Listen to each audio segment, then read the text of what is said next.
2022. Tava todo mundo contra Bolsonaro. Todo mundo. Eles mentiam propositalmente para derrubar Bolsonaro. Começa era Lula. Durante 8 meses, a imprensa relevou tudo que o Lula fez. Qualquer coisa que o Lula fazia, a imprensa passava pano. Os editoriais do Estadão, que eram meio críticos, era criticando o seguinte: Lula seguiu os caminhos de Bolsonaro, há tempo para mudança.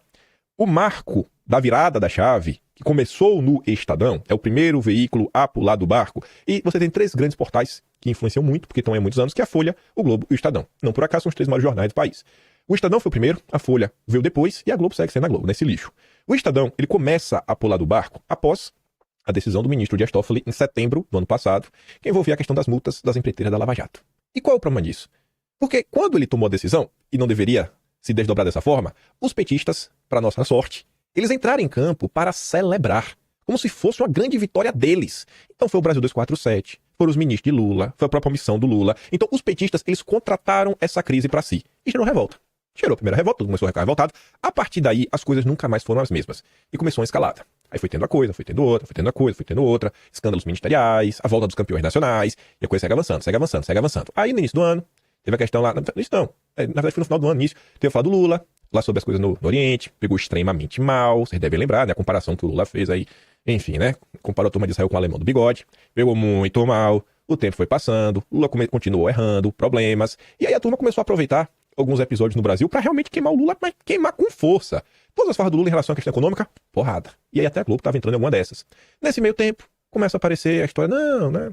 Temos que procurar o bolsonarismo moderado, direita sensata. E começaram já a fomentar nomes visando 2026.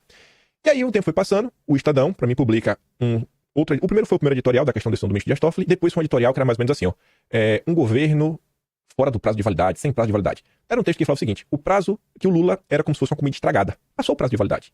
Quando passa o prazo de validade, você joga fora, não presta mais. Pra mim ali foi outro passo nessa escalada. Fora o que rolou em episódios passados. Mais denúncias, gabinete da ousadia, mais denúncia ministerial, a MP, e as coisas vão acumulando. E as coisas vão acumulando. Aí vem Venezuela. Mais acúmulo, mais acúmulo. Então assim, o débito do Dilma, com parte do consórcio, começa a ficar, insustentável. Aí você pega Olimpíadas, o que o governo fez, deixou de fazer, gente como o próprio Sakamoto reclamando da lacração, pegou, tirou a Rebeca do pódio, botou, enfim, o governo lá vem errando. E ele segue errando, a coisa tá ruim. Em paralelo, você olha pro mundo real, a economia não avança, vários problemas, dólar lá em cima, a inflação tá começando a dar sinais de descontrole, leia descontrole, fugindo da meta. A meta de inflação é 3%. Tem a margem, que é 1,5%, ou seja, vai até 4,5%. Tá passando desse 4,5%, o que dá um indicativo pro Banco Central, que não pode baixar os juros. Talvez tenha até que aumentar. A gente vai falar sobre isso. E aí o empresariado começa a reclamar. Nesse meio tempo, nesse ano, você viu que, acho que no mês de maio, teve aquele evento do Grupo Esfera. A gente vai falar do Grupo Esfera hoje. O Rubens Ometo deu uma subidinha do tom, deu uma porradinha encaixada, acima da cintura. Falando que aqui não dá, que não tem investimento, não tem empresário que aguente. E a coisa foi indo. E o desgaste do governo Lula não para, não para. Bom,